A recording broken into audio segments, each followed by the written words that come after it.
दोस्तों सबसे पहले तो आप इस वीडियो को देखो। अगर मेरा दाव सही रहा ना तो क्या पता अगला बिग बुल मैं बनने हूँ। स्कैम 1992 के इस डायलॉग में राकेश झुनझुनवाला ने जैसे अपना फ्यूचर प्रेडिक्ट कर दिया था, क्योंकि हर्षद मेहता के बाद इंडियन स्टॉक मार्केट में आज तक अगर कोई भी बिग बुल हुआ है तो वो राकेश झुनझुनवाला ही थे। लेकिन उनकी जिंदगी में एक वक्त ऐसा भी आया था जब वो कंगाल होने की कगार पर थे। फिर भी राकेश झुनझुनवाला ने इस कंगाली से निकलकर कैसे बेशुमार कामयाबी हासिल की। 14 अगस्त 2022 को जब ये बिग बुल दुनिया को छोड़कर गया तब उनकी नेटवर्थ 5.8 बिलियन डॉलर्स यानी कि करीब 45,000 करोड़ रुपए की थी। किसी ने सपने में भी नहीं सोचा था कि आज से 39 साल पहले महज 5,000 रुपए जेब में लेकर निकला हुआ 25 साल का लड़का आने वाले समय में इंडियन स्टॉक मार्केट का किंग बन जाएगा। तो सवाल उठना लाजमी है कि Rakesh ji Indian stock market के सबसे बड़े इन्वेस्टर कैसे बने और वो कौन सा मोमेंट था जो उनकी लाइफ का सबसे बड़ा टर्निंग पॉइंट साबित हुआ। चलिए जानते हैं आज के इस वीडियो में। दोस्तों हमारी कहानी की शुरुआत होती है जब हैदराबाद के एक इनकम टैक्स ऑफिसर राधेश्याम के घर राकेश झुनझुनवाला का जन्म होता है। आपको बता दूं कि राकेश झुनझुनवाला राजस्थान के झुंझुनू में रहने वाली एक मारवाड़ी फैमिली से बिलोंग करते थे और इसीलिए इनके नाम के पीछे झुनझुनवाला लगा हुआ है। अब क्योंकि राकेश जी के पिता एक इनकम टैक्स ऑफिसर थे, इसलिए उनके घर के अंदर भारत के स्टॉक मार्केट की बातें चलती रहती थी और स्टॉक मार्केट का इंटरेस्ट राकेश जी को यहीं से आया था। सिर्फ 15 साल की उम्र से राकेश जी ने न्यूज़पेपर्स में स्टॉक से जुड़ी हुई खबरें पढ़ना शुरू कर दिया था। उसी वक्त उन्होंने तय कर लिया था कि उनकी किस्मत को स्टॉक मार्केट की स्याही से ही लिखी जाएगी। पर एक मिडिल क्लास लड़के की ख्वाब इतनी आसानी से कहाँ ही पूरा होते हैं। उसकी आधी जिंदगी तो परिवार की ख्वाहिशें पूरी करते ही निकल जाती है। राकेश जी के साथ भी कुछ ऐसा ही हुआ। जब वो अपने पिता को अपने स्टॉक मार्केट ड्रीम के बारे में बताते हैं तो पहले तो उन्हें डांट पड़ी, फिर उन्हें पढ़ाई लिखाई पर ध्यान देने को कहा गया। आपको बता दूं कि राकेश जी ने मुंबई के Sydenham college of commerce and economics से अपनी ग्रेजुएशन कंप्लीट की थी। ये वही कॉलेज है जिससे भारत के famous industrialist Kumar Mangalam Birla, Kotak Mahindra bank के चेयरमैन उदय कोटक, HDFC के चेयरमैन दीपक परेख, मरिको के चेयरमैन हर्ष मरीवाला और हाल ही में शार्क टैंक इंडिया पर नजर आए रॉनी स्क्रूवाला जैसे दिग्गज बिजनेसमैन निकले हुए हैं। खैर साल 1985 में अपनी CA की डिग्री हासिल करने के बाद राकेश झुनझुनवाला एक बार फिर अपने पिता के पास पहुंचते हैं और स्टॉक मार्केट में करियर बनाने की इच्छा जाहिर करते हुए कुछ पैसों की मांग करते हैं। बाकी के पेरेंट्स की तरह राधेश्याम जी भी साफ साफ कह देते हैं कि तुम्हें जो करना है करो, पर अपने पैसे से करो। साथ ही वो राकेश को एडवाइस देते हैं कि कभी भी परिवार या दोस्तों से पैसे उधार लेकर स्टॉक मार्केट में मत लगाना। राकेश जी की माँ तो यहाँ तक कहा करती थी कि अगर तुम स्टॉक मार्केट में पैसा लगाओगे तो तुमसे कोई भी शादी नहीं करेगा। स्टॉक मार्केट बहुत ज्यादा रिस्की है, ये तो हमेशा से ही मिडिल क्लास मेंटालिटी के अंदर फिट पड़ा हुआ है। अब जरा आप ही सोचो, एक लड़का जिसने अभी अपनी पढ़ाई खत्म ही की है, उसके पास खुद के पैसे कहाँ से ही आएंगे।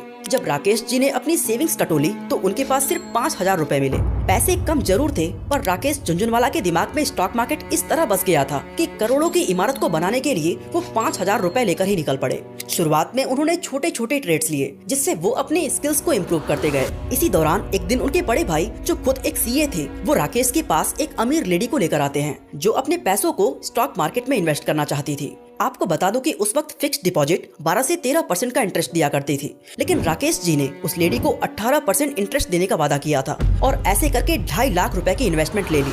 इसी तरह उनके बड़े भाई ने राकेश जी के लिए कुछ और क्लाइंट्स लाए जिसके जरिए उन्हें स्टॉक मार्केट में दांव खेलने के लिए करीब 10 लाख रुपए मिल चुके थे।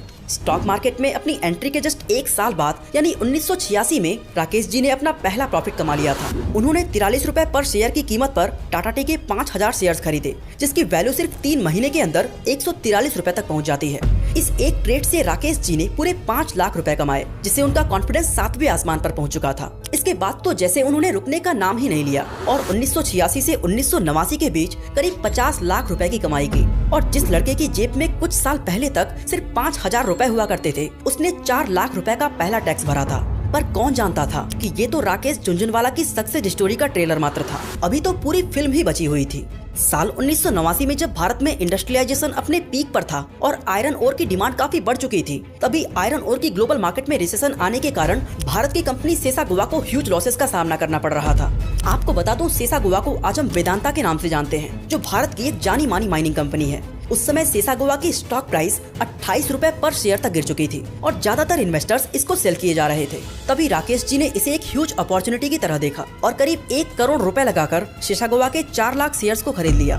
राकेश जी को अपने ऊपर कितना कॉन्फिडेंस था, इसे आप इस बात से समझ सकते हो कि इस 1 करोड़ रुपए में कुल 50 लाख तो उनकी आज तक की पूरी कमाई थी और बाकी के 50 लाख उन्होंने उधार लिया हुआ था। इसमें रिस्क का फैक्टर बेहद ही हाई था, लेकिन वो डायलॉग है ना, रिस्क है तो इश्क है। राकेश झुनझुनवाला का फैसला सही साबित हुआ और कुछ ही समय में सेसागोवा ने जबरदस्त रिटर्न्स दिए, जिससे साल 1989 में ही उनकी नेटवर्थ 2.5 करोड़ रुपए को टच कर चुकी थी। अब आप सोच रहे होंगे कि राकेश जी को इतना कॉन्फिडेंस आया कहां से? वेल, इसका जवाब जानने के लिए हमें साल 1985 में जाना होगा, जब राकेश झुनझुनवाला ने स्टॉक मार्केट में कदम रखा था।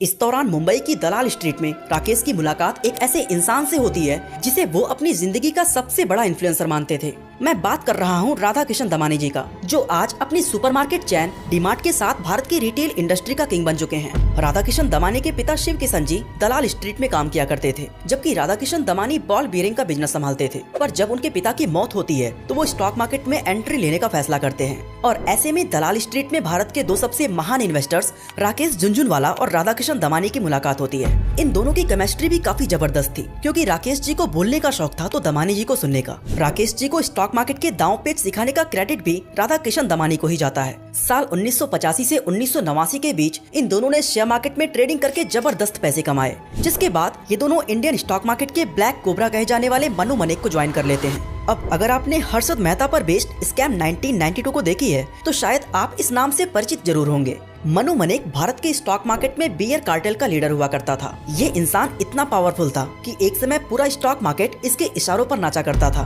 पर फिर इसका पाला पड़ता है हर्षद मेहता से, जिसने मार्केट में ऐसा बुल रन मचाया कि मनु मनेक को जबरदस्त लॉस हुआ।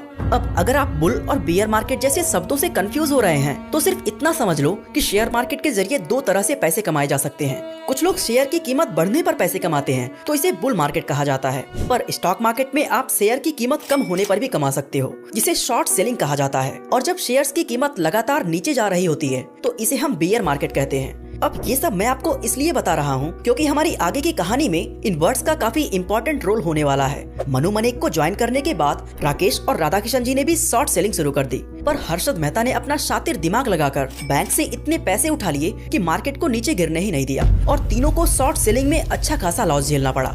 लेकिन फिर 1992 में हर्षद मेहता स्कैम दुनिया के सामने आता है, जिसकी वैल्यू करीब 30,000 करोड़ की थी, जिससे इंडियन स्टॉक मार्केट पूरी तरह से हिल चुका था। राकेश झुनझुनवाला इस मौके का पूरा फायदा उठाते हैं और शॉर्ट सेलिंग करके कुछ ही समय में 30 से 35 करोड़ रुपए कमा लेते हैं। और ये राकेश जी के स्टॉक मार्केट करियर का टर्निंग पॉइंट भी था, इसलिए नहीं क्योंकि उन्होंने बहुत सारा पैसा कमाया, बल्कि इसलिए क्योंकि इसके बाद राकेश ने स्टॉक ट्रेडिंग से किनारा कस लिया था। राकेश जी अच्छे से जानते थे कि हर्षद मेहता स्कैम के कारण मार्केट कुछ समय के लिए नीचे तो जा रहा है, पर इंडियन स्टॉक मार्केट आने वाले समय में तेजी से ग्रो करने वाला है और इसे कोई बियर कार्टेल नहीं रोक सकता। और उनकी ये बात 100% सही साबित हुई। 1990 के दशक में जो सेंसेक्स करीब 1000 पॉइंट्स पर था, वो आज 74,000 पॉइंट्स को क्रॉस कर चुका है। दोस्तों, ऐसे में हमें पता चलता है कि स्टॉक मार्केट फ्यूचर में हमेशा बढ़ेगी ही, और इसलिए मैं लोगों को कहता हूँ कि आप भी स्टॉक मार्केट में इन्वेस्ट किया करो। बट जिन्हें स्टॉक मार्केट को समझने में दिक्कत होती है वो म्यूचुअल फंड्स में इन्वेस्ट कर सकते हैं। चलो मैं आपको थोड़ा सा गाइड करता हूँ। वेल, आगे मैं आपको जो भी फंड बताने वाला हूँ वो कोई बाइंग एंड सेलिंग रिकमेंडेशन नहीं है, ये केवल एजुकेशनल पर्पस के लिए है। सबसे पहले आता है निफ्टी 50 इंडेक्स फंड। अब जैसे आप NSE के वेबसाइट पर जाकर निफ्टी 50 फंड के बारे में देखोगे तो आपको पता चलेगा कि निफ्टी 50 इंडेक्स में इंडिया के टॉप 50 स्टॉक शामिल होते हैं, जो कि 13 सेक्टर से लिए गए होते हैं। अब क्योंकि इसमें इंडिया की टॉप 50 कंपनी शामिल हैं, तो ये एक सेफ फंड माना जाता है, क्योंकि हमारी पूरी भारत की इकोनॉमी इन्हीं पर डिपेंड करती है। और अगर इंडिया ग्रो करेगा तो ये टॉप 50 स्टॉक्स तो ग्रो करेंगे ही। सेकंड नंबर पर आता है Nifty non cyclical consumer index fund. अब अगेन आप NSE की वेबसाइट पर जाकर इस फंड के बारे में पढ़ोगे तो इसमें आपको टॉप 30 कंपनीज मिलेंगी जो नॉन साइक्लिकल इंडस्ट्री से बिलोंग करती हैं। अब आपको पहले साइक्लिकल कंपनी और नॉन साइक्लिकल कंपनी में फर्क पता होना चाहिए। वेल, साइक्लिकल इंडस्ट्री वो होती हैं जिनके प्रोडक्ट्स की डिमांड तब बढ़ जाती है जब इकोनॉमी अच्छी चल रही होती है, बट वहीं अगर इकोनॉमी डाउन जाने लगे तो इनकी भी डिमांड कम हो जाती है। मतलब साइक्लिकल कंपनीज ज्यादा वोलेटाइल होती हैं, जैसे ऑटोमोबाइल एंड मैन्युफैक्चरिंग सेक्टर। अब वहीं पे आती है नॉन साइक्लिकल कंपनीज जो इकोनॉमी पर डिपेंड नहीं करती हैं और हमेशा ही स्टेबल रहती हैं, जैसे कंज्यूमर गुड्स इंडस्ट्री। अब मान लो कि GDP ग्रो हो रही है, तब तो लोग 4 व्हीलर लेना पसंद करेंगे ही, बट जब GDP डाउन जाएगी तब लोग इसे अवॉइड करने लगेंगे। वही जो डेली कंज्यूम करने वाले गुड्स हैं, जैसे टूथपेस्ट एंड बिस्किट, ये तो चाहे GDP की ग्रोथ हो रही हो या नहीं, आप इन्हें यूज करना थोड़ी ना छोड़ दोगे। मतलब नॉन साइक्लिकल कंपनीज GDP पर डिपेंड नहीं करती, इसलिए इनमें वोलेटिलिटी भी काफी कम होती है।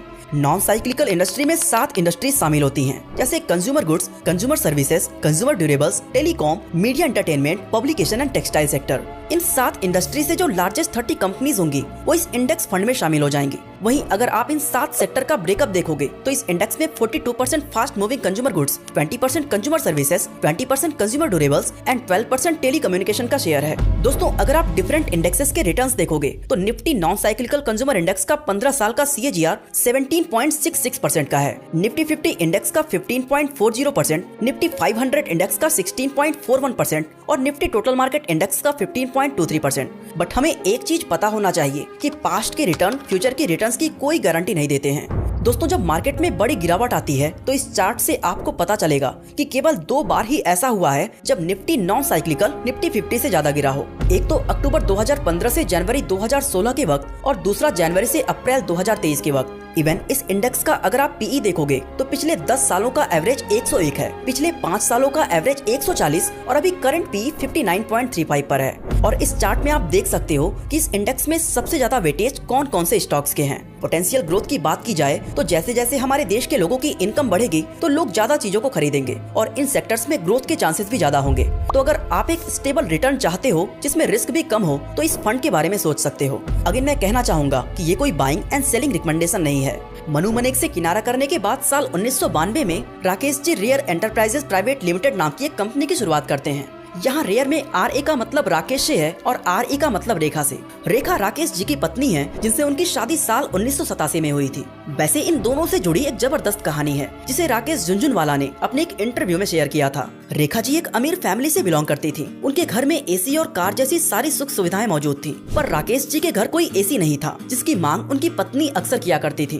बात है साल 1990 की, जब VP सिंह भारत के प्रधानमंत्री हुआ करते थे और फाइनेंस मिनिस्ट्री की जिम्मेदारी मधु दंदावटे के कंधों पर थी। राजीव गांधी की मौत के बाद जिस सिचुएशन में नई सरकार बनी थी और VP सिंह की पिछली नीतियां जिस तरह की रही थी, उन्हें देखकर इन्वेस्टर्स को 1990 के यूनियन बजट पर बिल्कुल भी भरोसा नहीं था। उन्हें लगता था कि VP सिंह की सरकार का ये बजट बिजनेसेस को बिल्कुल भी सपोर्ट नहीं करने वाला, जिस कारण स्टॉक मार्केट बहुत ही तेजी से गिर रहा था और अच्छी कंपनीज के स्टॉक्स तो जैसे कौड़ियों के भाव बिक रहे थे। पर राकेश झुनझुनवाला का कुछ अलग ही मानना था। राकेश जी अच्छे से जानते थे कि VP सिंह एक बिजनेस फैमिली से बिलोंग करते हैं और वो ऐसा बजट कभी ला ही नहीं सकते जो बिजनेसेस को नुकसान पहुंचा दे। इसलिए उस दिन जैसे ही 6 बजे स्टॉक मार्केट खुलता है, राकेश जी ट्रेडिंग स्टार्ट कर देते हैं और 9 बजे जब स्टॉक मार्केट क्लोज होता है, उस समय तक उनकी नेटवर्थ 3 करोड़ से बढ़कर 20 करोड़ रुपए हो चुकी थी। और फिर उसी रात राकेश जी अपनी वाइफ के लिए AC लाते हैं। अब देखो, ऐसा नहीं है कि राकेश जी के पास उससे पहले AC के लिए पैसे नहीं थे, पर उन्होंने ये स्टोरी हमें इसलिए बताई कि जब भी आपको कोई बड़ी चीज परचेज करनी हो तो आप अपनी सेविंग्स में से पैसे मत निकालो, बल्कि सेविंग्स को अच्छी तरह से इन्वेस्ट करो और उस इन्वेस्टमेंट से जो प्रॉफिट जनरेट होता है उससे अपने शौक को पूरा करो। खैर, कहानी पर वापस लौटते हैं और बात करते हैं रेयर एंटरप्राइजेस की, जो राकेश और रेखा जी के स्टॉक पोर्टफोलियो को मैनेज करने के लिए बनाई गई थी। यही वो कंपनी है जिसके जरिए राकेश जी ने ट्रेडिंग से लॉन्ग टर्म इन्वेस्टिंग की ओर कदम बढ़ाया था। लेकिन अब सवाल ये उठता है कि क्या उन्हें इस नए अप्रोच में सक्सेस मिली?